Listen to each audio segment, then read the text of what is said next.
I polled a group of single women in their 20s and 30s, and almost exactly 2/3 of them said that conversations being boring was a top first date turnoff. So what's boring? Let me tell you. Traffic. If you talk about all of the traffic that you hit on the way to your date, you come off as a whiny complainer and it will make you seem boring. How you slept last night and how tired you are today.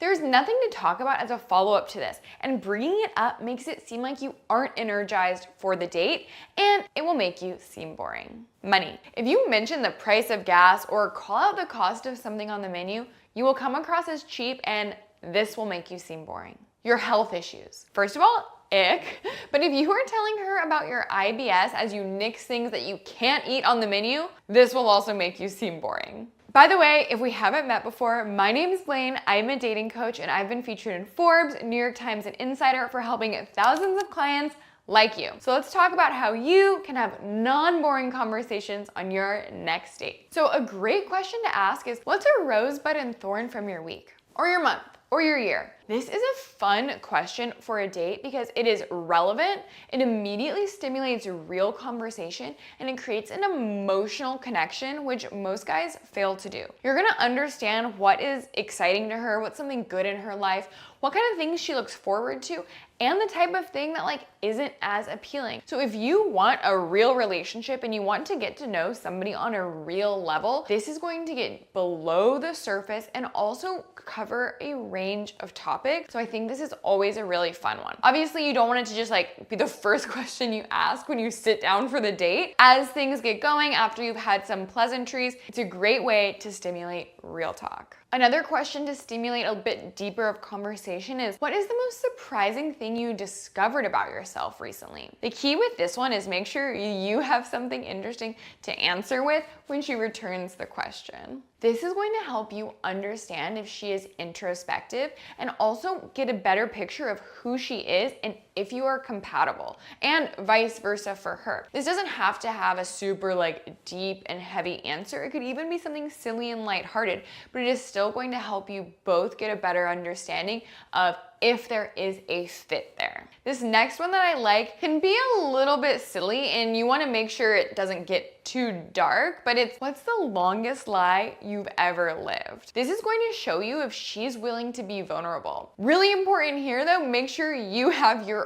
own lie to share. And in the best case of this question, it is not going to be something dark where you have deceived somebody and it showcases you as a liar or a creep, but it might be something funny yeah, I told everyone I went to college with that I grew up going to Coachella every year, when in reality, I've never been to Coachella. Something funny and silly like that. I love this next one because it's a bit aspirational and fun. Where's your dream home and what does it look like? This is awesome because it's gonna tell you a lot about what she sees for her future and even, her growth. It doesn't have to be a totally realistic question or answer either way, but it's still gonna give you insight into what's possible and also her lifestyle. Is she focused on health? Is she focused on family? Is she more introverted and a homebody? What she wants in a future home will enlighten you to those things, and vice versa. It can also lead to fun conversations around travel because you're talking about where that home is. Have you been there? Has she been there? Or even,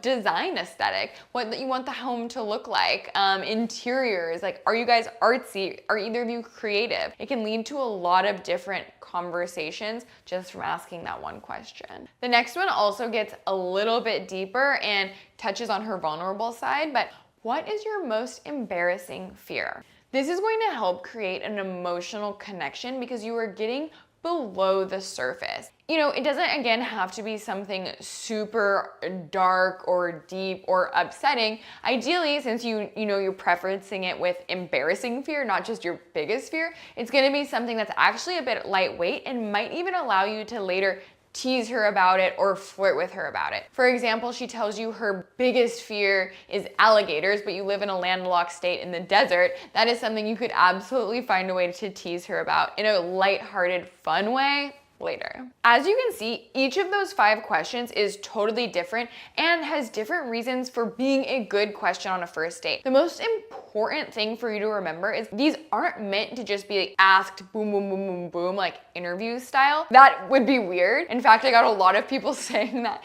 on the comments on my Instagram video. No, at max, you would use any 1, maybe 2 of these questions per date. So the idea is that you ask one of these questions and then based on the answer, you get deeper on different topics that come up in each of your answers. So again, to reiterate, you're not asking more than 2 of these 5 questions on any one date. Pick a question that resonates with you, that you also have a good answer for, and start there. If you found this video helpful and you want more tips like this, make sure you tap the subscribe button and ring the bell so you're the first to know when I upload new videos weekly.